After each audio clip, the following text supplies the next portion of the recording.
Okay, so I have Johnson versus Nadell.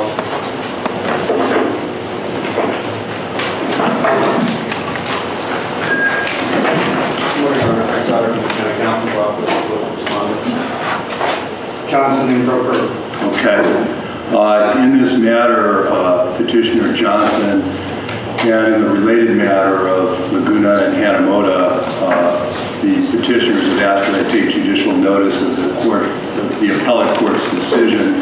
That's Division 3 of the 2nd Appellate District, which was decided last week, and I will do that. The attorneys for the county have asked that I take judicial notice of the 1st Appellate District's actions, in this case, Johnson versus Nadell, and I will do that.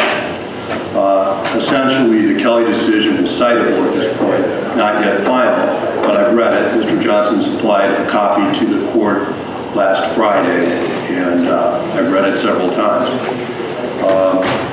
The Johnson matter is a little different than the other related matter because there was an appeal filed of the order that I made on April 23rd. And I think that appeal was filed with this court around May 19th, but lodged with the appellate court on May 23rd. And Mr. Johnson also sought, I believe what he characterized as a writ of prohibition and a stay of the election, and he sought that in the appellate court. The appellate court changed the name of that, or changed the characterization. They treated it as if it were a writ of supersedious, and acting on the writ of supersedious, they denied it, and they did that on Tuesday. So the appeal remains pending with the record on appeal to be filed. Is it by July 14th, counsel? Is that the appropriate date? The page in the question judicial notice does have the exact dates on it. I believe it's in July in any event. It's coming up. Right. And then Laguna and Hanamoto have not appealed.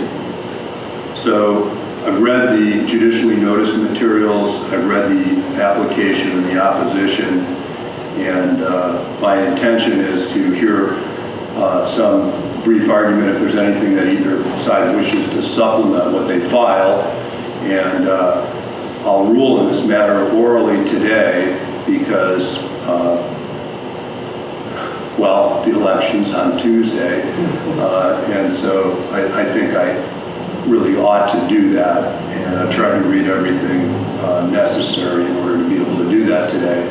But one point, Your Honor, Ms. Lerman has informed me that Mr. Nick apparently will not be able to appear for about 10 minutes, and the purpose of your argument just on the Johnson matter, perhaps we can go on that first. Okay.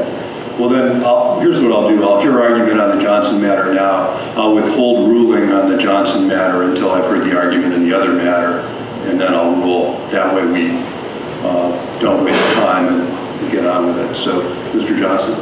Thank you, Your Honor. I've taken the liberty to condense my comments here today to writing. I'd like to lodge this with the court, and I have a copy from Mr. Johnson.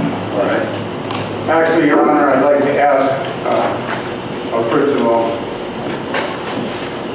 I want to thank you for the opportunity to appear here in court. I've been here a number of times, and I've made about 10 written pleadings, and I've learned from each one of them. I'd like to ask you to reconsider all of your rulings at this time. I also want to acknowledge the presence of the Cuyahoga Valley.TV, going to be broadcasting the proceedings with your permission, and thank the supporters of Measure G here in the audience today.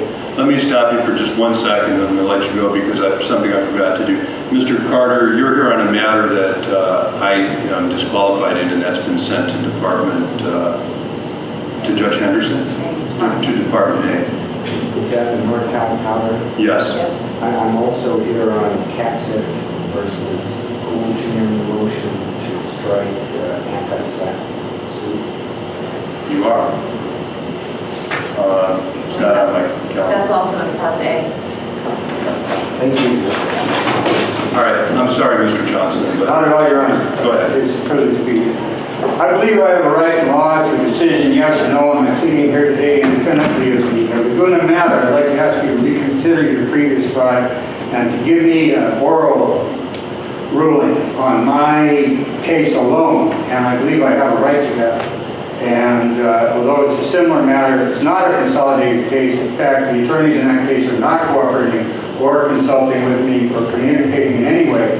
We are in fact competing over this matter. Okay. Well, then let me say this. I was suggesting I would do that wrongly, anticipating that you would request that I would hold ruling on your matter until after I heard argument on the other one. I have no problem with doing yours independently. Thank you very much. So go ahead. I'm going to ask you today and assert that you have it in your hands to design any relief you like in this matter. And I ask you today for an alternative writ of mandate sealing the results of the election for Measure B pending trial or disposition in the Court of Appeals in a preliminary injunction against certification of the election. I ask you, Your Honor, to prohibit the respondents from announcing the results or certifying the election unless and until released by court order. If need be, I ask that you order the ballots be locked up under supervision of the court after the official canvass pending a final ruling.